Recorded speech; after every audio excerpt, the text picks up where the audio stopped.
Hello, जय हिंद, नमस्कार दोस्तों। आप सभी का स्वागत है आपके अपने YouTube channel online GK free classes में। आज के इस क्लास में हम रेलवे ग्रुप डी परीक्षा 2026 के लिए दूसरा मॉडल पेपर लेकर आए हैं। और मेरे भाई, इस दूसरे मॉडल पेपर के अंदर हमने बहुत ही शानदार और इम्पोर्टेंट क्वेश्चनों को कवर किया है। और सभी क्वेश्चन आपके रेलवे ग्रुप डी एग्जाम 2026 के लिए इम्पोर्टेंट रहेंगे। इसलिए आप सभी अभ्यर्थी एक बार इस दूसरे मॉडल पेपर को कंप्लीट जरूर देख लेना। और इस मॉडल पेपर के एंड में आप सभी को बताना है कि आपके टोटल कितने क्वेश्चन है सही होते हैं। और यदि आप हमारे इस यूट्यूब चैनल से पहली बार जुड़े हैं तो इस यूट्यूब चैनल को कर लीजिए सब्सक्राइब और बेल आइकन को प्रेस करना, ताकि ऐसी शानदार क्लास का नोटिफिकेशन आपको सबसे पहले देखने को मिले। ठीक है, तो चलिए शुरू करते हैं आज के इस दूसरे मॉडल पेपर को बिना देरी के। पहला प्रश्न है आप सभी के सामने। नीचे दी गई श्रृंखला श्रेणी में प्रश्नवाचक चिन्ह के स्थान पर कौन सी संख्या आएगी? यानी कि ये पहला प्रश्न आप सभी के सामने सीरीज से संबंधित प्रश्न दिया गया है। और आपसे पूछा गया है कि इस सीरीज में इस प्रश्नवाचक चिन्ह के स्थान पर कौन सी संख्या आएगी।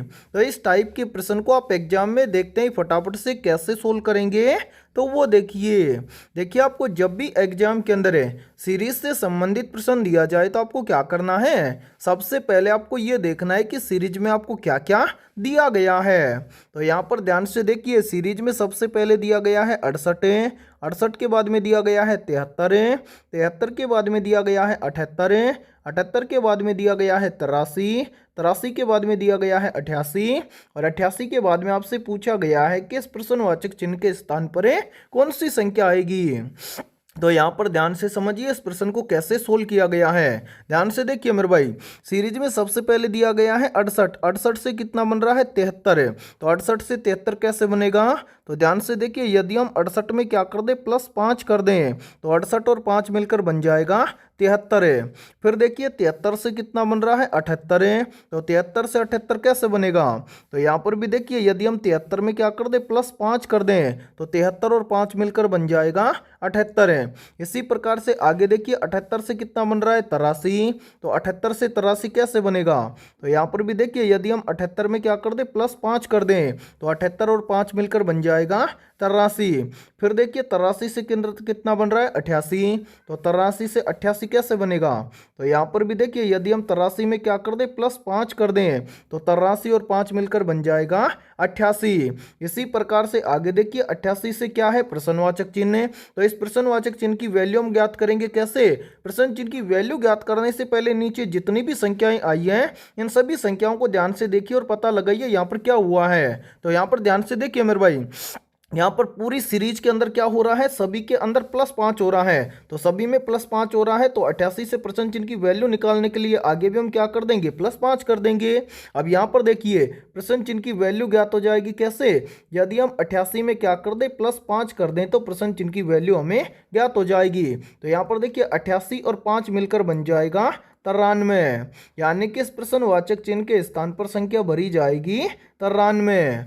अब हमें देखना है कि संख्या 93 किसी ऑप्शन में दी गई है। तो आंसर है संख्या 93 में दी गई है ऑप्शन ए के अंदर है। तो पहले प्रश्न के अंदर ऑप्शन ए हो जाएगा सभी का करेक्ट आंसर है। तो उम्मीद करता हूं कि जब भी आपको एग्जाम के अंदर सीरीज से संबंधित प्रश्न दिया जाएगा तो फटाफट से सोल्व कर लेंगे। ठीक है, और इसी के साथ में देखिए आप सभी के लिए बहुत ही इंपॉर्टेंट सूचना है। यदि आप पहली बार के अंदर रेलवे ग्रुप डी एग्जाम 2026 को क्रैक करना चाहते हैं तो हमने आपके रेलवे ग्रुप डी एग्जाम 2026 के लिए ऑल सब्जेक्ट के ऊपर लगभग 21,000 प्लस रामबाण क्वेश्चनों का मास्टर पीडीएफ सेट तैयार किया है। और जो भी अभ्यर्थी ये कंप्लीट मास्टर पीडीएफ सेट लेना चाहता है वो हमारे इस व्हाट्सएप नंबर पर कांटेक्ट करके ले सकता है। व्हाट्सएप नंबर है 73748268 93। ये हमारा व्हाट्सअप नंबर है। इस व्हाट्सएप नंबर पर आप कांटेक्ट करके इस कंप्लीट मास्टर पीडीएफ सेट को ले सकते हैं। और मेरे भाई इस कंप्लीट मास्टर पीडीएफ सेट के अलावा आपको पूरे 51 प्रैक्टिस सेट भी देखने को मिलेंगे। इन 51 प्रैक्टिस सेट के अंदर जितने भी क्वेश्चन होंगे वो भी आपको फुल सॉल्यूशन के साथ में मिलने वाले हैं। और ये कंप्लीट मास्टर पीडीएफ सेट आपको मिलेगा मात्र और मात्र 99 रुपए की फीस के अंदर है। तो जो भी अभ्यर्थी कंप्लीट मास्टर पीडीएफ सेट लेना चाहता है दिए गए व्हाट्सएप नंबर पर कांटेक्ट करके ले सकता है और एग्जाम से पहले अपनी कंप्लीट तैयारी को मजबूत बना सकता है। ठीक है, तो चलिए फिर अगला प्रश्न देखते हैं। दूसरा प्रश्न है आप सभी के सामने। नीचे दिए गए प्रश्न में प्रश्न चिन्ह के स्थान पर आने वाली संबंधित संख्या को ज्ञात करें। यानी कि ये दूसरा प्रश्न आप सभी के सामने नंबर एनालॉजी से संबंधित प्रश्न दिया गया है और आपसे पूछा गया है कि इस प्रश्नवाचक चिन्ह के स्थान पर कौन सी संख्या आएगी। तो मेरे भाई इस टाइप के प्रश्न को आप एग्जाम में देखते हैं फटाफट से कैसे सोल्व करेंगे, तो वो देखिए इस टाइप के प्रश्न को एग्जाम में सोल्व करना बहुत ही आसान होता है। अब आसानी से कैसे सोल्व करेंगे तो वो देखिए जब भी इस टाइप का प्रश्न आपको एग्जाम में दिया जाए तो सबसे पहले आपको यहाँ पर पता करना है कि 12 से यहाँ पर 36 कैसे बना है। यानी कि जिस प्रकार से 12 से यहाँ पर 36 बना है उसी प्रकार से फिर हम यहाँ पर बताएंगे कि 18 से इस प्रश्नवाचक चिन्ह के स्थान पर कौन सी संख्या आएगी। तो यहाँ पर देखिए 90% स्टूडेंट यहाँ पर बोलेंगे कि सर 12 से यहाँ पर 36 बन जाएगा कैसे।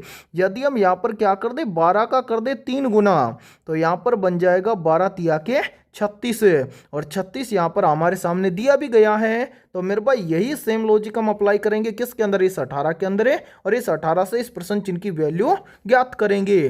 तो करेंगे क्या, 18 से प्रश्न चिन्ह की वैल्यू ज्ञात करने के लिए 18 का भी हम क्या कर देंगे 3 गुना कर देंगे। तो यहाँ पर ध्यान से देखिए 18 का 3 गुना करेंगे तो यहाँ पर बन जाएगा 18 तिया के 54 है। क्या किसी ऑप्शंस के अंदर हमें 54 दिया गया है, तो ध्यान से देखिए किसी भी ऑप्शंस के अंदर हमें 54 नहीं दिया गया है। यानी कि इस प्रश्न को हम इस लॉजिक के आधार पर सोल्व नहीं कर सकते हैं। तो ऐसी कंडीशन में हम क्या करेंगे, जब भी इस टाइप का प्रश्न एक लॉजिक से सोल्व ना हो तो आपको क्या करना है दूसरा लॉजिक लगाना है। अब यहाँ पर ध्यान से समझिए कि इस प्रश्न को दूसरे लॉजिक के आधार पर किस प्रकार से सोल्व किया गया है।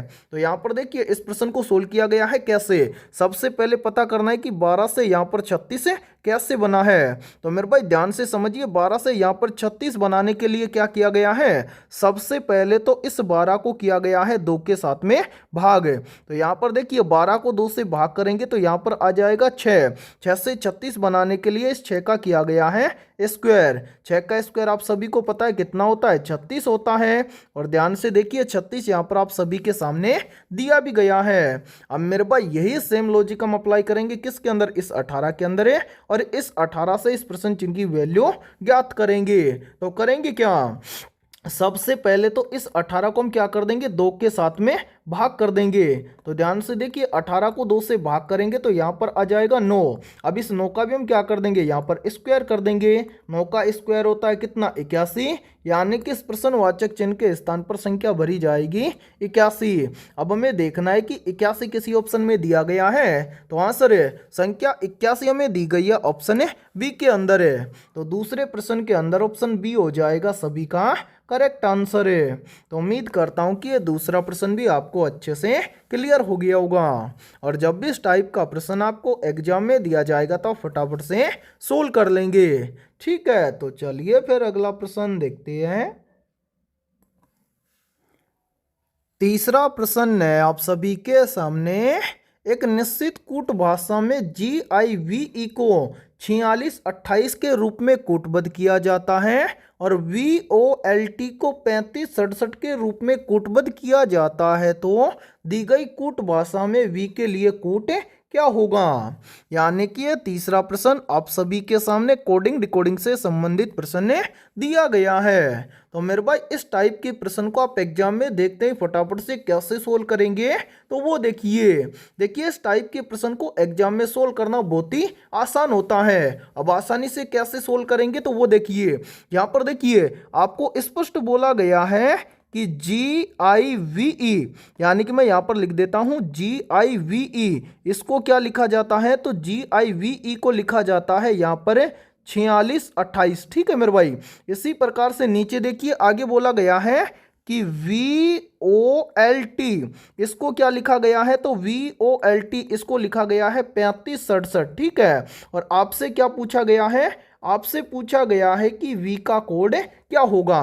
तो यहां पर इस टाइप के प्रश्न में आपको क्या करना है? सबसे पहले यहां पर ध्यान से देखिए, यहां पर जो शब्द दिया गया है इसके अंदर जितने भी अल्फाबेट लेटर दिए गए हैं उसी प्रकार से जस्ट इसके नीचे जो ये वाला शब्द दिया गया है इसके अंदर भी हमें अल्फाबेट लेटर दिए गए हैं। तो दोनों शब्दों के अंदर हमें क्या करना है? कॉमन लेटर देखना है। जैसे यहां पर ध्यान से देखिए, मैं कलर चेंज करता हूं। अब मेरे भाई ध्यान से देखिए, जैसे ये पहला शब्द दिया गया है इसके अंदर हमें वी दिया गया है। इसी प्रकार से जस्ट नीचे जो शब्द दिया गया है इसके अंदर भी हमें वी दिया गया है, यानी कि वी यहां पर क्या हो जाएगा? कॉमन हो जाएगा। इसके अलावा कोई भी लेटर यहां पर देखिए कॉमन नहीं दिख रहा है। ठीक है। इसी प्रकार से यहां पर ध्यान से देखिए, यहां पर भी संख्या दी गई है और यहां पर भी हमें संख्या दी गई है। तो संख्या में भी हम क्या करेंगे? कॉमन देखेंगे। तो यहां पर देखिए ऊपर की जो संख्या दी गई है इसके अंदर 6 दिया गया है। इसके जस्ट नीचे जो संख्या दी गई है इसमें भी हमें 6 दिया गया है। क्या 6 के अलावा कोई कॉमन संख्या है? नहीं है। तो यहां पर ध्यान से देखिए, यहां पर भी वी का कोड क्या होगा? 6 होगा। और यहां पर भी देखिए वी का कोड क्या है? 6 है। तो मेरे भाई हमसे पूछा गया है कि वी के लिए कोड क्या होगा? तो मेरे भाई वी के लिए कोड होगा 6। अब हमें देखना है कि 6 किसी ऑप्शन में दिया गया है। तो आंसर 6 में दिया गया है ऑप्शन ए के अंदर है। तो तीसरे प्रश्न के अंदर ऑप्शन ए हो जाएगा सभी का करेक्ट आंसर है। तो उम्मीद करता हूं कि ये प्रश्न भी आपको अच्छे से क्लियर हो गया होगा। और जब भी इस टाइप का प्रश्न आपको एग्जाम में दिया जाएगा तो आप फटाफट से सोल्व कर लेंगे। ठीक है। तो चलिए फिर अगला लेटर देखते हैं मेरे भाई। तो चलिए फिर अगला प्रश्न देखते हैं। चौथा प्रश्न है आप सभी के सामने। यदि संख्या 64, 35, 727 के प्रत्येक सम अंक में 2 जोड़ा जाए तथा प्रत्येक विषम अंक में 1 घटाया जाए तो इस प्रकार बनी नई संख्या में बाईं ओर से दूसरा अंक तथा दाईं ओर से तीसरा अंक का योग क्या होगा? मेरे भाई वेरी वेरी इंपॉर्टेंट प्रश्न है ये। तो इस टाइप के प्रश्न को आप एग्जाम में देखते ही फटाफट से कैसे सोल्व करेंगे तो वो देखिए। देखिए इस टाइप के प्रश्न को एग्जाम में सोल्व करना बहुत ही आसान होता है। आसानी से कैसे सोल्व करेंगे तो वो देखिए। मेरे भाई यहाँ पर देखिए, एक बार इन सभी को यहाँ से हटा देते हैं ताकि आपको समझने में कोई भी प्रॉब्लम ना आए। यहाँ पर ध्यान से देखिए, हमारे सामने एक संख्या दी गई है, संख्या है 64, उसके बाद में है 35, इसके बाद में दिया गया है 727। ठीक है। अब आगे क्या बोला गया है? आगे बोला गया है कि प्रत्येक सम अंक में 2 जोड़ा जाए। ठीक है। उसके बाद में आगे बोला गया है कि प्रत्येक विषम अंक में 1 को घटाया जाए। तो यहां पर देखिए, यहाँ पर देखिए 6 क्या है? सम अंक है। तो इसमें हम क्या कर देंगे? 2 को जोड़ देंगे। तो 6 के अंदर 2 को जोड़ेंगे तो बन जाएगा 8 है। इसी प्रकार से 4 भी क्या है? सम अंक है। 4 में 2 को ऐड करेंगे तो बन जाएगा 6। फिर 3 क्या है? विषम अंक है। इसमें से 1 को घटा देंगे तो कितना बनेगा? मेरे भाई 3 में से 1 को घटाएंगे तो यहाँ पर बनेगा 2। उसके बाद में 5 भी क्या है? विषम अंक है। तो 5 में से भी 1 को घटाएंगे तो बनेगा कितना? 4 है। फिर क्या है? 7, 7 भी क्या है? विषम अंक है। इसमें भी 1 को घटाएंगे तो यहाँ पर बनेगा 6। फिर क्या है? 2, 2 क्या है? सम अंक है। तो 2 में क्या कर देंगे? 2 को ऐड कर देंगे तो यहाँ पर बन जाएगा 4। इसी प्रकार से 7 क्या है? विषम अंक है। तो 7 में से 1 को घटाएंगे तो कितना बनेगा? 6। ठीक है। अब इसी प्रकार से देखिए आगे बोल रहा है कि इस प्रकार बनी नई संख्या में बाईं ओर से दूसरा अंक, यानी कि मेरे भाई यहाँ पर देखिए ये जो नई संख्या बनी है इसमें देखिए, यहाँ पर देखिए ध्यान से, ये तो हो जाएगा मेरे भाई बाईं ओर। ठीक है। यहाँ पर मैं लिख देता हूँ बाईं ओर, और यहाँ पर ध्यान से देखिए ये हो जाएगा दाईं ओर। ठीक है। अब यहाँ पर क्या बोला गया है कि यहाँ पर देखिए, यहाँ पर देखिए इस प्रकार बनी नई संख्या में बाईं ओर से दूसरा अंक, तो बायां इस तरफ से है तो दूसरी संख्या क्या है? 6। और आगे देखिए तथा दाईं ओर से तीसरा अंक। ठीक है। तो यहाँ पर देखिए तीसरा अंक, यहाँ पर देखिए इधर से तीसरा अंक क्या होगा? तो यहाँ पर होगा 6। ठीक है। यानी कि बाईं ओर से दूसरा अंक तथा दाईं ओर से तीसरा अंक का योग क्या होगा? तो दूसरा अंक क्या है? 6। ठीक है। और तीसरा अंक भी क्या है? 6 है। तो दोनों को आपस में जोड़ेंगे तो 6 और 6 मिलकर बन जाएगा 12। यानी कि नई संख्या में बाईं ओर से दूसरा अंक और दाईं ओर से तीसरा अंक का योग बनेगा 12। अब हमें देखना है कि 12 किसी ऑप्शन में दिया गया है, तो आंसर है 12 में दिया गया है ऑप्शन डी के अंदर है। तो चौथे प्रश्न के अंदर ऑप्शन डी हो जाएगा सभी का करेक्ट आंसर है। तो उम्मीद करता हूं कि जब भी इस टाइप का प्रश्न आपको एग्जाम में दिया जाएगा तो फटाफट से सोल्व कर लेंगे। ठीक है, तो चलिए फिर अगला प्रश्न देखते हैं। पांचवा प्रश्न है आप सभी के सामने। उस वैनारेख का चयन करें जो दिए गए वर्गों के बीच संबंध को सर्वोत्तम रूप से दर्शाता है। यानी कि ये पांचवा प्रश्न आप सभी के सामने वेन डायग्राम से संबंधित प्रश्न दिया गया है और आपसे पूछा गया है कि कांसा, पीतल और मिश्र धातु इन तीनों शब्दों के लिए सर्वोत्तम रूप से किस टाइप का वेन डायग्राम बनेगा। तो मेरे भाई इस टाइप का प्रश्न आपको जब भी एग्जाम में दिया जाए तो इस टाइप के प्रश्न को आप कैसे सोल्व करेंगे, तो वो देखिए इस टाइप के प्रश्न को एग्जाम में सोल्व करना बहुत ही आसान होता है। अब आसानी से आप कैसे सोल्व करेंगे, तो वो देखिए मेरे भाई जब भी आपको वेन डायग्राम से संबंधित प्रश्न दिया जाए तो आपको क्या करना है, सबसे पहले जिन शब्दों से आपको वेन डायग्राम तैयार करना है उन शब्दों के बीच में आपको देखना है रिलेशन है। जैसे यहाँ पर देखिए सबसे पहले हमारे सामने तीन शब्द दिए गए हैं, कांसा, पीतल और मिश्र धातु। तो यहाँ पर हम क्या करेंगे, सबसे पहले कांसा और पीतल इन दोनों के बीच में क्या देखेंगे, संबंध देखेंगे। तो क्या कांसा और पीतल इन दोनों के बीच में कोई संबंध है, तो नहीं सर, कांसा और पीतल के बीच में कोई भी संबंध नहीं है। इसी प्रकार से हम क्या करेंगे, पीतल और मिश्र धातु के बीच में रिलेशन देखेंगे। तो क्या पीतल और मिश्र धातु इन दोनों के बीच में कोई रिलेशन है, तो हाँ सर, पीतल और मिश्र धातु के बीच में रिलेशन है। क्या रिलेशन है, तो जो पीतल है ये एक प्रकार का क्या है, मिश्र धातु है। इसी प्रकार से हम क्या करेंगे, कांसा और मिश्र धातु इन दोनों के बीच में रिलेशन देखेंगे। तो क्या कांसा और मिश्र धातु दोनों के बीच में कोई रिलेशन है, तो हाँ सर, कांसा और मिश्र धातु के बीच में भी रिलेशन है। क्या रिलेशन है, तो जो कांसा है ये भी एक प्रकार की क्या है, मिश्र धातु है। अब इतना हमें पता चल गया। वेन डायग्राम तैयार करेंगे कैसे, तो वो देखिए यहां पर देखिए सभी में कॉमन क्या है, मिश्र धातु। तो यहां पर हम पहला आरेख बनाएंगे मिश्र धातु के लिए। ठीक है, इसी प्रकार से देखिए अब यहां पर देखिए, यहां पर क्या है, कांसा। तो मेरे भाई कांसा और पीतल का तो आपस में कोई रिलेशन नहीं है, लेकिन कांसा क्या है, एक प्रकार की मिश्र धातु है। तो यहां पर कांसा आएगा किसके अंदर, मिश्र धातु के अंदर है। इसी प्रकार से क्या बच गया, पीतल है।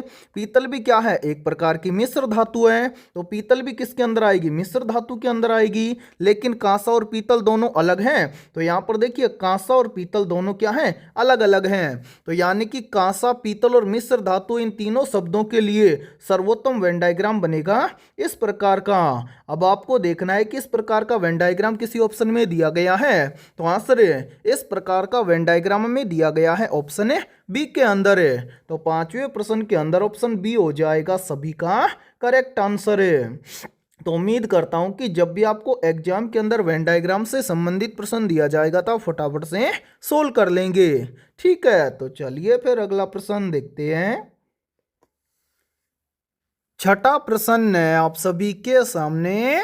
मानव शरीर का रक्त बैंक किसे कहा जाता है।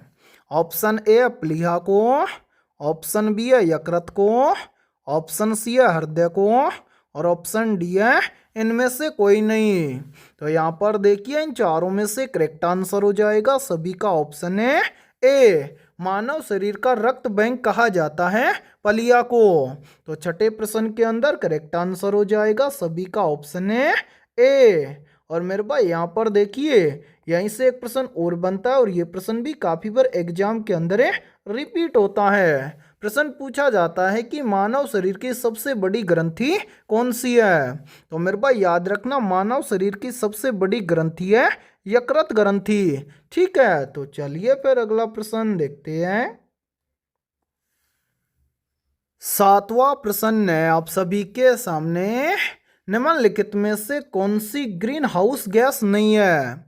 Option A methane, option B है कार्बन डाइऑक्साइड, ऑप्शन सी है अमोनिया और ऑप्शन डी है इनमें से कोई नहीं।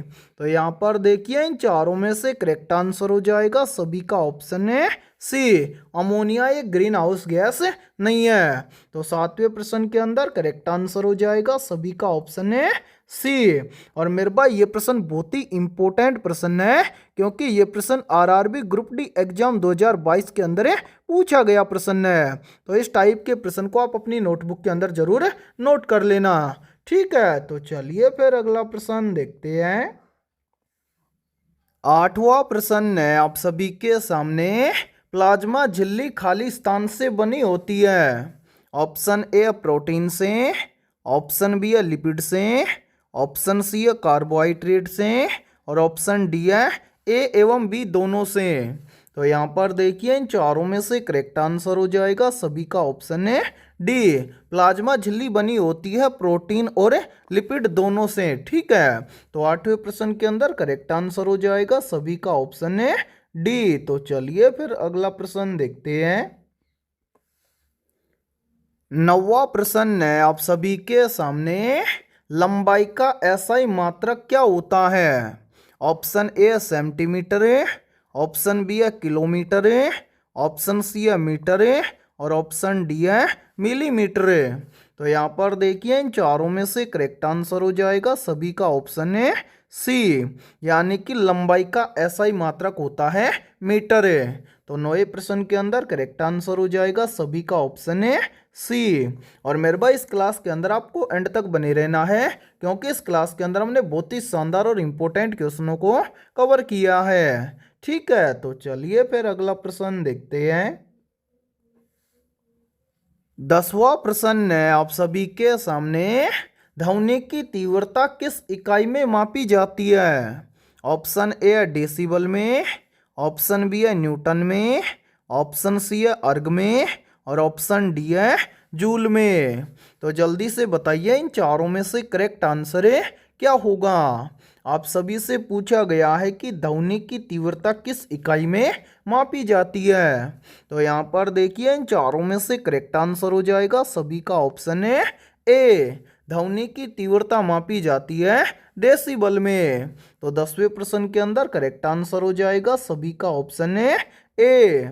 और मेरे भाई ये प्रश्न बहुत ही इंपॉर्टेंट प्रश्न है, चाहे तो आप इस प्रश्न का स्क्रीनशॉट ले सकते हैं या फिर इस प्रश्न को अपनी नोटबुक के अंदर आप नोट भी कर सकते हैं। और यदि ये क्लास आपको पसंद आ रही है तो जल्दी से एक बार इस क्लास को लाइक कर दीजिए।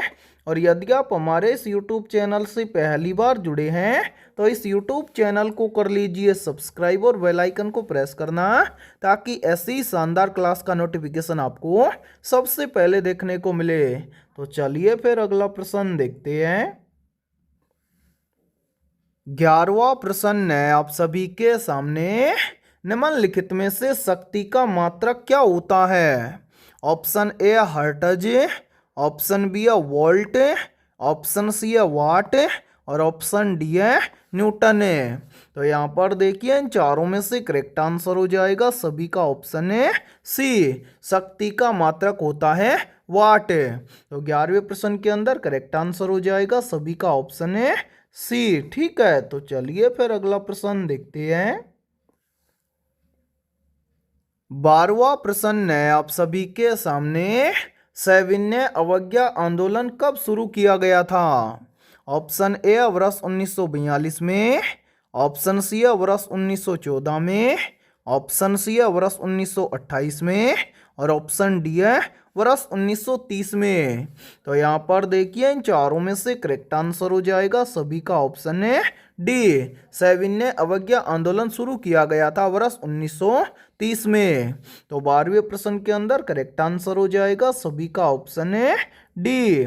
और मेरे भाई यहाँ पर देखिए यहीं से एक प्रश्न और बनता है, और ये प्रश्न भी काफी बार एग्जाम के अंदर रिपीट होता है। प्रश्न पूछा जाता है कि भारत छोड़ो आंदोलन किस वर्ष में शुरू हुआ था। तो मेरे भाई याद रखना, भारत छोड़ो आंदोलन शुरू हुआ था वर्ष 1942 में। ठीक है, तो चलिए फिर अगला प्रश्न देखते हैं। 13वां प्रश्न है आप सभी के सामने, किस सिंधु घाटी स्थल को काली चूड़ियों के शहर के रूप में जाना जाता है।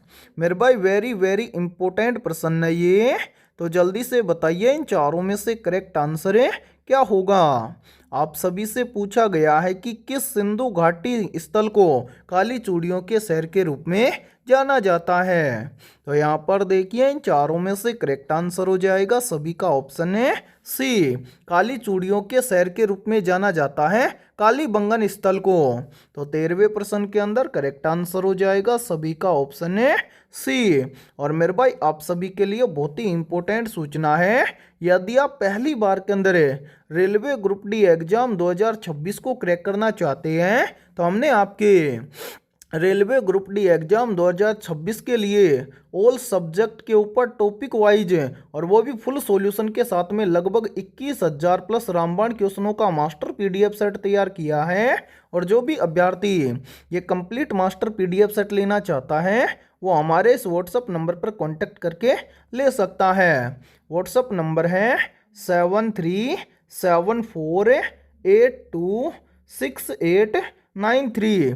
ये हमारा व्हाट्सएप नंबर है। इस व्हाट्सएप नंबर पर आप कांटेक्ट करके इस कंप्लीट मास्टर पीडीएफ सेट को ले सकते हैं। और मेरे भाई इस कंप्लीट मास्टर पीडीएफ सेट की प्राइस हमने रखी है मात्र और मात्र 99 रुपये, यानी कि ये कंप्लीट मास्टर पीडीएफ सेट आपको मिलने वाला है मात्र और मात्र 99 रुपये की फीस के अंदर है। और इस कंप्लीट मास्टर पीडीएफ सेट के अलावा आपको पूरे 51 प्रैक्टिस सेट भी देखने को मिलेंगे और सभी क्वेश्चन आपको प्रैक्टिस सेट के अंदर भी सॉल्यूशन के साथ में मिलने वाले हैं। और मैं आप सभी को गारंटी के साथ में बोल रहा हूं, यदि आप एग्जाम से पहले इस कंप्लीट मास्टर पीडीएफ सेट को अच्छे से तैयार कर लेते हैं तो आप पहली बार के अंदर रेलवे ग्रुप डी एग्जाम 2026 को क्रैक कर जाएंगे। ठीक है, तो चलिए फिर अगला प्रश्न देखते हैं।